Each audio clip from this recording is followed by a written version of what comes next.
Welcome the Pakistani family reaction में उम्मीद करता हूँ आप सब खैरियत से होंगे, जाओगे खुश होंगे, आबाद होंगे। तो यार मेरा नाम आजाद है, मेरा नाम नदीम। तो यार आज हम देखेंगे कि भाई किस में है कितना दम, यानी आज हम वॉच करेंगे INS Vikrant versus INS Vikram Aditya aircraft carrier. देखें दोनों ही इंडियन है, लेकिन आई थिंक एक लिया गया रशिया से जो विक्रम आदित्य है, और जो INS विक्रांत वो शुद्ध देसी इंडिया के अंदर तैयार हुआ है। अब देखेंगे इनमें से दोनों में से ज्यादा पावरफुल कौन है, या जो इंडिया ने बनाया है वो या जो रशिया ने बनाया है वो। तो अब देखते हैं कौन ऑन करते 3, 2, 1 एंड स्टार्ट। बड़ा मजा आने वाला है। जय हिंद दोस्तों, जब से INS विक्रांत तैयार हुआ है तब से कई लोगों के मन में एक बड़ा सवाल है कि इंडियन नेवी के INS विक्रमादित्य और विक्रांत में क्या डिफरेंस है और ये एक दूसरे से कितने अलग हैं। तो आज इस वीडियो में हम इन दोनों एयरक्राफ्ट कैरियर्स के बीच के डिफरेंस के बारे में जानेंगे। तो सबसे पहले आइए जानते हैं INS विक्रांत के बारे में। दोस्तों INS विक्रांत को कोचिन शिपयार्ड में बनाया गया है। इसका डिस्प्लेसमेंट 45,000 टन है। ये अपने ऊपर टोटल 30 एयरक्राफ्ट को लेकर चल सकता है। इसकी लेंथ 262 मीटर है। साथ ही इसका कुल एरिया 2.5 एकड़ का है और इसकी मैक्सिमम स्पीड 56 किलोमीटर प्रति घंटा है। इस पर डिफेंस के लिए बराक मिसाइलें लगी हैं और ब्रह्मोस जैसी मिसाइलों के लिए इंटीग्रेशन का काम शुरू हो सकता है, जिससे फ्यूचर में इस कैरियर से लंबी दूरी की मिसाइलों को दागने की क्षमता डेवलप की जा सके।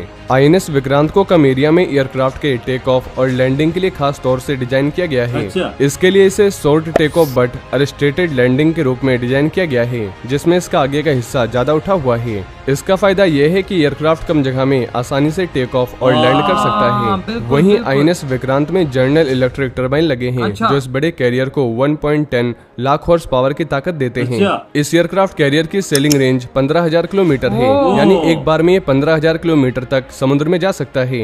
और INS विक्रांत में करीब 2,200 कंपार्टमेंट हैं, जो इसके 1,600 सेलर्स और ऑफिसर्स के लिए हैं, जिनमें महिला ऑफिसर्स भी शामिल हैं। वैसे इस एयरक्राफ्ट कैरियर को बनाने में 76% स्वदेशी मटेरियल का इस्तेमाल किया गया है और इस पर 76 mm की 4 auto Breda dual purpose cannon लगा है, जो दुश्मन के जेट्स, मिसाइलों और वॉरशिप्स को तुरंत बर्बाद करने की मारक क्षमता रखता है।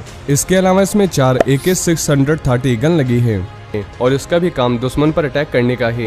वहीं IAC विक्रांत पर MiG-29 के फाइटर जेट्स, अमेरिकी MH-60R multirole naval helicopter ALH ध्रुव और कमो के A-31 AEW हेलीकॉप्टर्स तैनात होंगे और MH-60R को रोमियो हेलीकॉप्टर भी बुलाया जाता है। लेकिन फ्यूचर में IAC विक्रांत पर दुनिया के बेस्ट नेवल फाइटर जेट्स की तैनाती की जा सकती है, जिसके लिए फिलहाल राफेल, सुपर हॉर्नेट समेत कई फाइटर जेट्स में कंपटीशन जारी है और TEDBF पर भी काम जारी है, जो फ्यूचर में विक्रांत पर तैनात हो सकता है। तो दोस्तों ये खासियतें हैं INS विक्रांत की। वहीं अगर INS विक्रमादित्य की बात करें तो INS विक्रमादित्य को इंडियन नेवी के बेड़े में शामिल होने से पहले बाकू और एडमिरल गोर्स्को के नाम से जाना जाता था। इंडियन नेवी की जरूरतों को देखते हुए इसमें कई अपग्रेड व सुधार किए गए और इंडियन नेवी में शामिल किया गया, इसलिए अब इसे INS विक्रमादित्य कहा जाता है।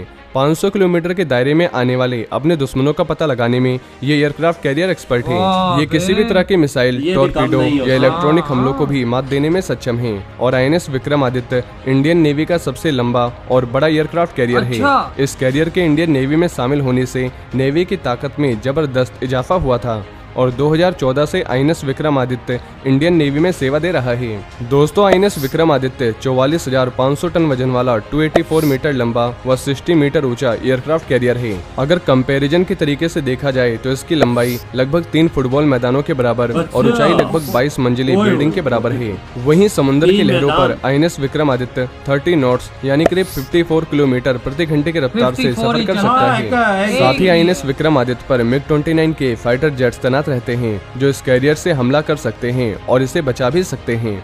वहीं कमो 28, सी किंग, A ध्रुव व चेतक हेलीकॉप्टर सहित 36 एयरक्राफ्ट को ले जाने की क्षमता INS विक्रमादित्य रखता है। विक्रमादित्य AK-630 कैनन से भी लैस है। वहीं जमीन से हवा में मार करने वाली बराक मिसाइल इसे दुश्मन के फाइटर जेट से बचाने में काम आती है और INS विक्रमादित्य पर 6 डीजल जनरेटर लगा है, जिससे 18 मेगावाट बिजली मिलती है। दोस्तों 18 मेगावाट बिजली से आराम से एक छोटा सा शहर रोशन हो सकता है और इस पर एक समय में 1600 से 1800 सेलर्स मौजूद रहते हैं। दोस्तों 500 किलोमीटर किलोमीटर के रेडियस में समुद्र की 10 दिशाओं पर नजर रखने में MiG-29 के फाइटर जेट्स के जरिए आसमान पर 2000 किलोमीटर की दूरी तक दबदबा बनाए रखने और समुद्र में एक बार में 45 दिनों तक रहने की क्षमता INS विक्रमादित्य में है और इसकी रेंज 25,000 किलोमीटर है। साथ ही ये दुनिया के टॉप 10 एयरक्राफ्ट कैरियर्स में शामिल है।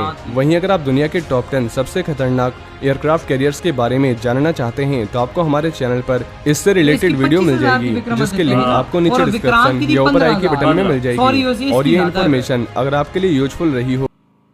इधर हुई है वीडियो खत्म। अब आते अपने रिव्यू की तरफ। तो यार स्पीड में 2 किलोमीटर का फर्क है विक्रांत और विक्रमादित्य में, ठीक है। और यहाँ पे रेंज का भी थोड़ा सा डिफरेंस है। आई थिंक विक्रांत 15,000 किलोमीटर चल सकता है और ये 25,000 है। ठीक है यार, अपना देसी बना हुआ है लेकिन है मजेदार। इंडिया ने भाई अपना बना लिया। इंडिया दुनिया का छठा ऐसा देश है जिसने खुद अपना एयरक्राफ्ट कैरियर बनाया है, यानी 200 देशों में इंडिया वो वाहिद देश है। बिल्कुल, वजह इसमें बात ठीक है। दोनों का मुकाबला किया, दोनों अपनी अपनी जगह पे ठीक है। जो अपना देसी बनाया हो वो तो ज्यादा बेहतर है। सब कुछ इंडिया में बना है, हर चीज देखा जाए। स्पीड के लिहाज से देखा जाए दोनों की स्पीड बराबर ही है। मतलब कि यार 2 वो 56 किलोमीटर चलता है, 56 वो चलता है और ये 54 चलता है। और जिस तरह बीच में बताया गया तोपें एक किस्म की दोनों के अंदर एक जैसी है, मतलब इतना अंतर नहीं है। और जो बात की जाए बी में मिसाइलों की, डिफेंस सिस्टम की, तो बराक उसमें भी लगा हुआ है, बराक इसमें भी लगा हुआ है। और विक्रांत के अंदर ब्रह्मोस भी लग सकता है, ऑल्ट्रेशन वो जो भी है, अपग्रेडेशन या जिस तरह भी करके, वो तो बहुत ज्यादा इजी है। मैं कहता हूँ विक्रांत के अंदर लगाया जाए ब्रह्मोस, लाजमी वही ना लगा दिया जाए तो फिर और ताकत तो सही कहा, बिल्कुल बढ़ जाएगी। अटैकिंग पावर भाई बहुत जबरदस्त। उसमें भी उतर सकते हैं, इस पे 30 उतर सकते हैं। बिल्कुल, इस पे हेलीकॉप्टर 5-6 उतर सकते हैं, उसमें भी इतना फर्क नहीं। और भाई इतना फर्क नहीं ना भाई, नए विक्रांत के अंदर तो हॉस्पिटल है, हॉस्पिटल, दुनिया की हर चीज बना दी है। सबसे बड़ी बात जो होती है ना वो खुद बनाने वाली होती है। ताकत का मुजाहरा तब पता चलता है देश खुद अपना बनाए और चीज अपनी। मैं कहता हूँ इंडिया इतना सा भी अपना एयरक्राफ्ट कैरियर बना लेता ना तो एक प्राउड मोमेंट होता है कि भाई इंडिया ने खुद अपना बनाया। बिल्कुल, लेकिन यहाँ पहले वाला भी था, जो पहले वाला वजह उनका वो हमसे बांग्लादेश था भी, छीना ये खड़ा हुआ था। यही अगर ना खड़ा होता तो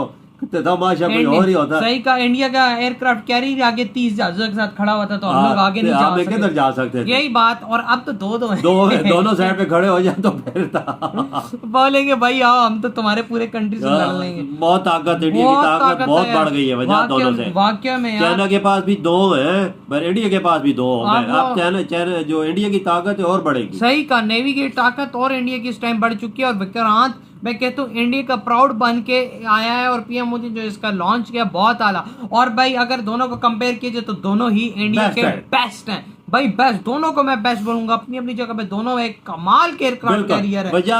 एक टाइम था ना कि चाइना थोड़ी सी अपनी स्पीड समुद्री हदूद में अपनी बढ़ा रहा था, बिल्कुल देखते हुए इंडिया ने ये कदम उठाया। तो यार इधर वीडियो खत्म करते हैं, अपना बहुत ज्यादा ख्याल रखिएगा।